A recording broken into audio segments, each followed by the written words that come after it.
मला असं वाटतं की तुम्ही असे पहिले गार्डियन मिनिस्टर आहात ज्यांनी see Mumbai is on wheel. Mumbai हे चाकांवर धावणारं शहर आहे असं म्हटलं तर वावगं ठरणार ते.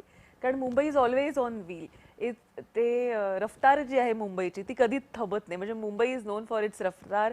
आणि त्यामुळे अशा मुंबईला ऑन द व्हील काय देता येईल ह्याच्यासाठी म्हणून काही प्रयोजन करण्यात आले आहे. म्हणजे त्याच्यामध्ये महिलांसाठी आपण स्वच्छतागृह ह्या देखील काही कन्सेप्ट समोर आणलेले आहेत. जिम ऑन द व्हील ही एक मला वाटतं फार युनिक कन्सेप्ट आहे. ही तुम्हाला कशी सुचली? कारण जिम मध्ये कसं you have to be very stable. तुम्ही शांतपणे थांबून ते सगळं करता. आता व्हील्स मधून सगळ्यांनाच त्या जिमच्या किंवा ती अनुभूती मिळावी, तेवढं फिटनेस राहावं यासाठी म्हणून हे करण्यात आलेलं आहे. पण ही कन्सेप्ट कशी आली तुमच्या लक्षात? असं आहे की मुंबईमध्ये जगाची फार मारामारी आहे. Yes. कोणाकडे जगा नाही आहे.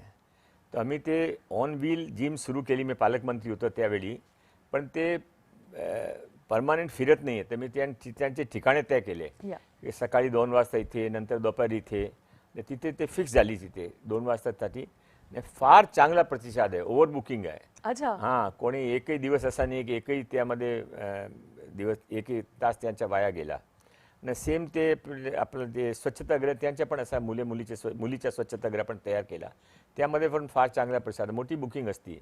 हे काही जगाची कमी आहे आणि लोकांना फार हायजेनिक तरीका मिळतात.